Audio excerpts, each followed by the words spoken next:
मान काम नहीं है दूजा।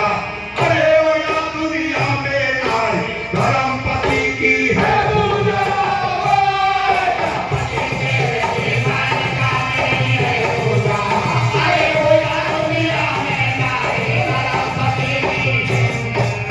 इतनी सुन के तबीयत कुंठा रतियत में नाई ओ हाथी को गई है मोटी अपना पुर में आई है।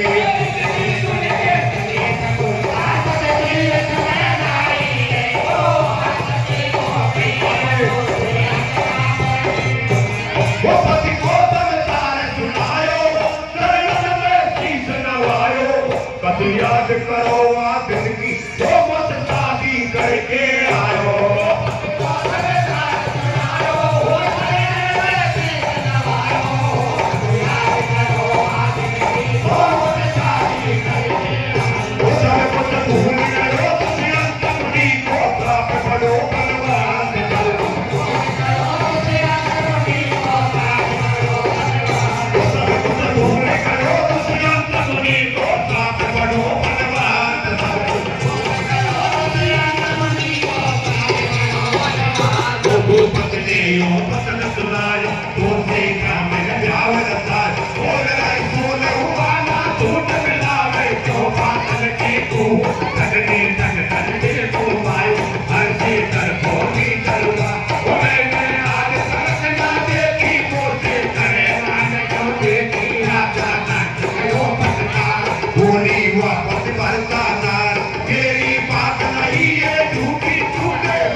ये तुम करते जगत हसाई ये अंश के गर्भवती कोई बता खा जाऊं तेरे ये पति के मैं ठहर खाए मर जाऊं।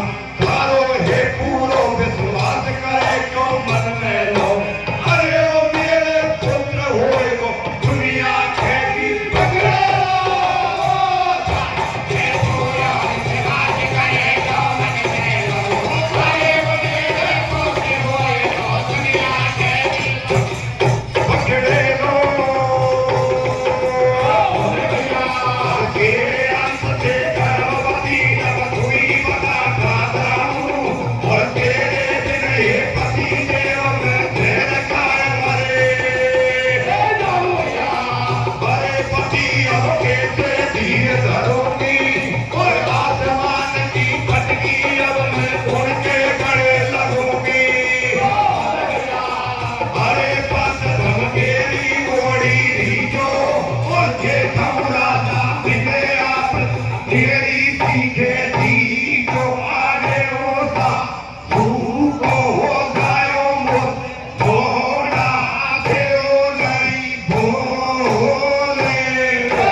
शादी हुई और शादी के बाद में दुष्यंत ने मना कर दिया। शकुंतला से वो साथ में हस्तिनापुर नहीं लेके गए।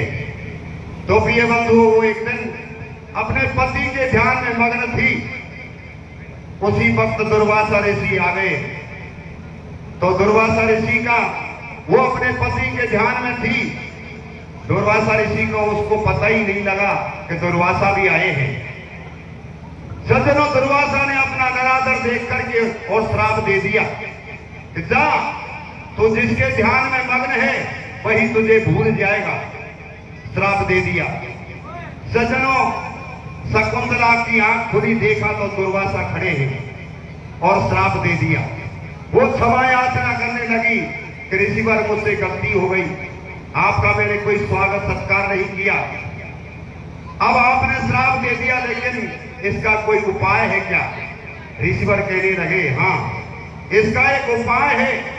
श्राप तो झूठा नहीं हो सकता, लेकिन इसका उपाय है, तेरा पति तुझे जो अंगूठी दे करके गया है, यदि उस अंगूठी को वापस तेरे पति को हाथ में दे देगी तो उसे सब कुछ ध्यान आ जाएगा, वरना वो अब भूल चुका है तुझे।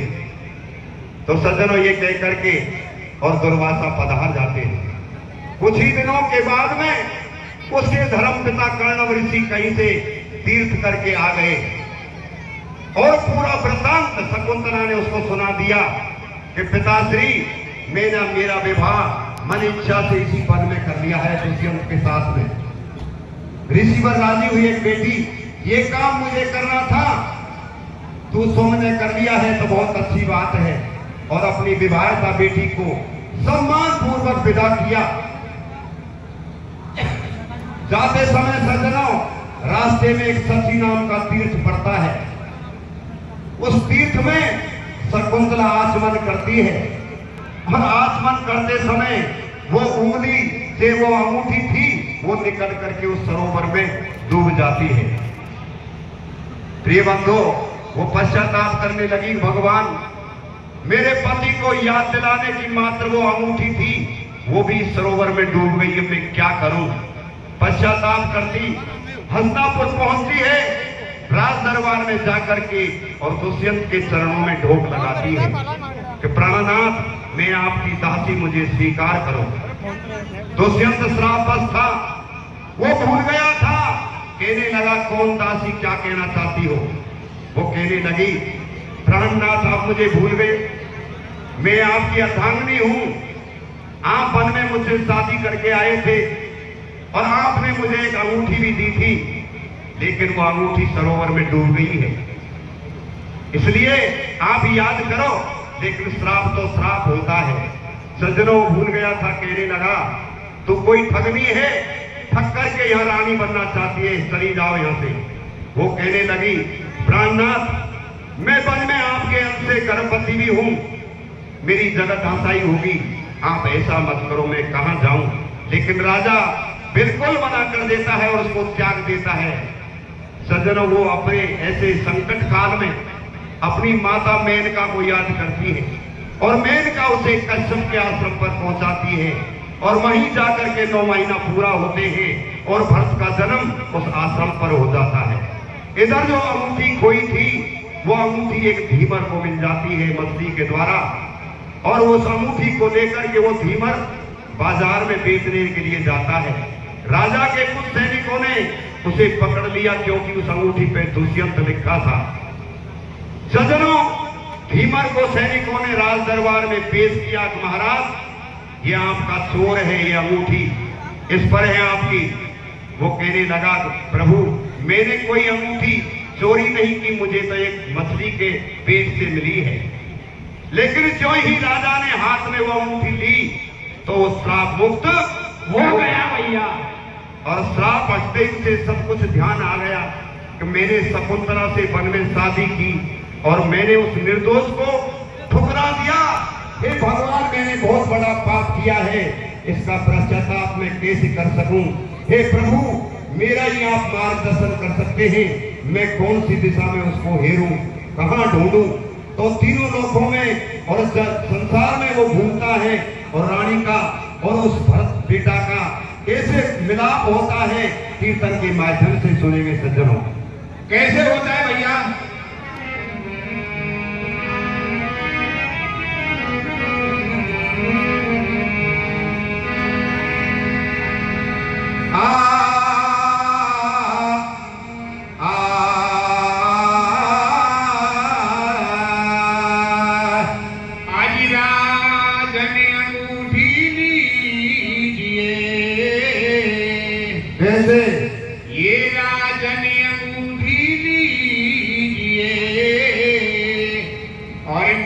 को मिली है मीन से। अरे गलती क्षमा कर दीजिए, गलती हुई मुझ दीन से। तो लेकर अंगूठी हाथ में, आज लेकर अंगूठी हाथ में, और राजा तो राजी हो गयो। और साप मुनि को हट गयो और ध्यान सारो आ गयो। राजा को सब कुछ ध्यान आ गया तो किस तरह से भगवान से अरदास करता है कि प्रभु तुम ही मुझे बता सकते हैं कौन सी दिशा में जाऊं और कहां हीरू रानी को कैसे ढूंढता है। कैसे ढूंढता है भैया?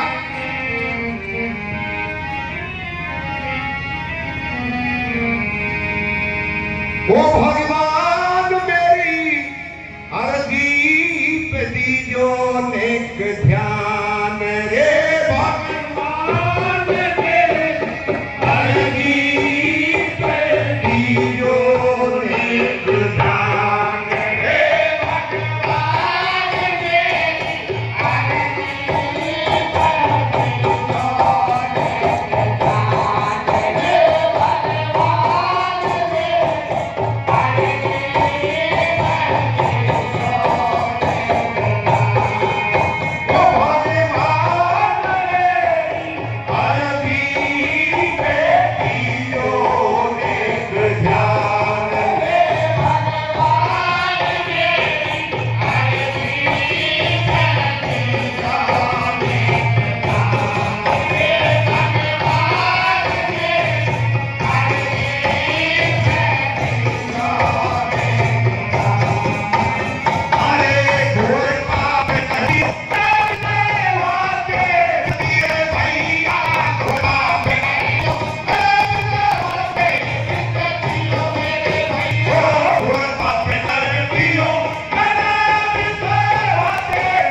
जावे तरती उठाई चढ़ाई पे असुरन ने कर दी चढ़ाई पे असुरन ने कर दी नरे नरासन लियो थी नयो समय सबनस बनती सहायता तो से मांग रहे सहायता तो से मांग रहे तुम भरी पास का बात भूपने और दे दियो अब सेना सारी सज गई सी कोई सुमर लियो भगवान और ये त्रिलोक पे करिए कनाई कूद गयो बलवान झगड़ा कर दियो बंद भूप ने जीवन बंद सुनायो ये दानव मारे ओ समर में वो आयो झगड़ा कर दियो बंद भूप ने जीवन बंद सुनायो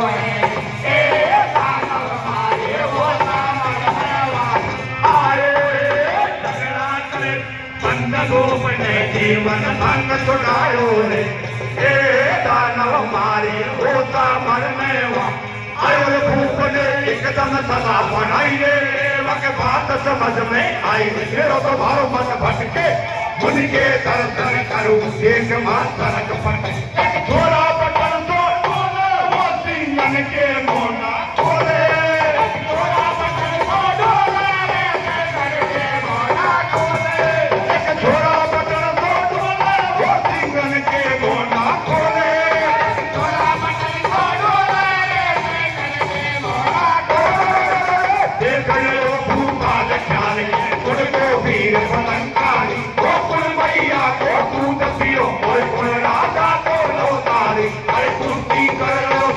कोई किसान को ही करो और कोई भक्ता के गात गिरे और कोई पास में भी करो अरे महापुरुषन के लक्षण या सिंगन में अपराध करे ओ वीर बली बालक के सिंह बड़े बकरा सिंगन में पड़ो बजाओ ओ भूपाल लेकर यो ठाड़ो